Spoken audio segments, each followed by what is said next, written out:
Hello guys, आज हम chapter 9 revise करेंगे BPSC 109 का। तो ये बहुत इंटरेस्टिंग चैप्टर है। तो इनमें से एक आधा क्वेश्चन आ सकता है, तो आज इसकी ही करेंगे हम स्टार्टिंग। तो थोड़े बहुत बताऊंगा पॉइंट, आगे के मैंने की नहीं है, जब उनको कर लूँगा तो वो भी बता दूंगा मैं आपको। तो आए देखते हैं हम। तो इसका जो फर्स्ट टॉपिक बनेगा, ये हमारा आ सकता है क्वेश्चन पूछेगा कि उदारवादी और मार्क्सवादी में क्या अंतर है, मतलब क्या सोचते हैं राजनीति सिद्धांत में राज्य के बारे में। ठीक है, तो ऐसा क्वेश्चन आ सकता है, मतलब इनके बारे में बताना, उनका दृष्टिकोण या फिर उनका सिद्धांत है ऐसे भी। तो जो उदारवादी है ना, एक तरह से समझ लो वो है ना पूंजीवाद की तरफ ज़्यादा आकर्षित हैं। ठीक है, और जो मार्क्सवादी है ना, वो उनकी बुराई करते हैं। मार्क्सवादी यानी कार्ल मार्क्स, उनके द्वारा ही मार्क्सवादी निकला है। तो ये पूंजीवाद के विरोधी हैं मार्क्सवादी, और उदारवादी पूंजीवाद के समर्थक कह सकते हैं आप। तो कहता है कि उदारवादी सिद्धांत समाज में मौलिक सद्भाव का प्रकाश डालते हैं, यानी कि पूंजीवादी मतलब उदारवादी सिद्धांत ना यूँ कह रहा है कि ये ना समाज में ना मौलिक को प्रकाश डालते हैं, यानी कि सबको एक समान समझते हैं हम। लेकिन मार्क्सवादी है ना, वो राज्य में संघर्ष पर जोर देते हैं, यानी कि वो कहते हैं कि यह शोषण करता है समाज का, इसमें सबको समान अधिकार नहीं दिया जाता है, ये गलत है, मौलिक अधिकार में झूठ कहा जा रहा है। और जो मार्क्सवादी कह रहा है में संघर्ष होता है समाज में, जिसमें राज्य का समाधान नहीं किया जा सकता। आगे फिर मार्क्सवादी कहता है कि राज्य ना दमकारी के रूप में देखा जाता है हमें, यानी कि इसके अंदर मार्क्सवादी, सामंतवाद, दास प्रथा ये शामिल होती है उदारवादी में। मार्क्सवादी कह रहा है इसके बारे में।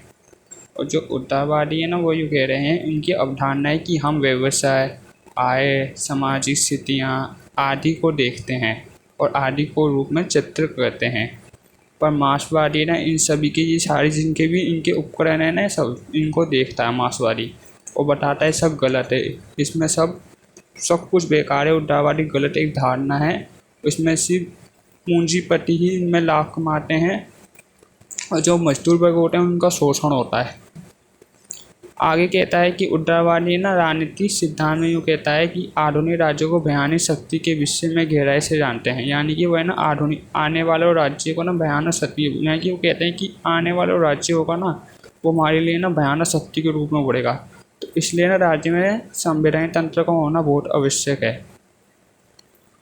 मार्क्सवादी कहते हैं कि पूंजीवाद समाज में ना राज्य दमकारी तो होता है, क्योंकि इसमें सिर्फ प्रभुशाली, संपत्तिशाली, यानी कि बहुत मतलब आप उद्योगपति और मतलब बड़े बड़े वो होते हैं ना, ये मतलब आप समझ लीजिए एक कंपनी है, उसका बिजनेसमैन का एक मैनेजर है बहुत बड़ा, तो फ़ायदा उसको हो रहा है ना कि उसके वो उसको हो रहा है हेल्पर को, है ना।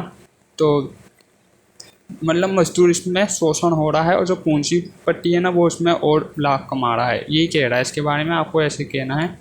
फिर मार्क्सवादी सिद्धांत में बताते हैं कि हम मार्क्सवादी सिद्धांत ना राज्य में संघर्ष के बारे में बताते हैं कि राज्य कैसे कैसे संघर्ष झेलते हैं। मार्क्सवादी बताते हैं कि उनको न सिर्फ मूर्ति का आकार दिया जाता है, यानी कि वो कह रहे हैं मूर्ति मतलब वो सिर्फ एक पत्थर है, उनमें ना कोई भावना नहीं है, उनके साथ जैसा करोगे वैसे ही होगा, मतलब ये बता रहे हैं।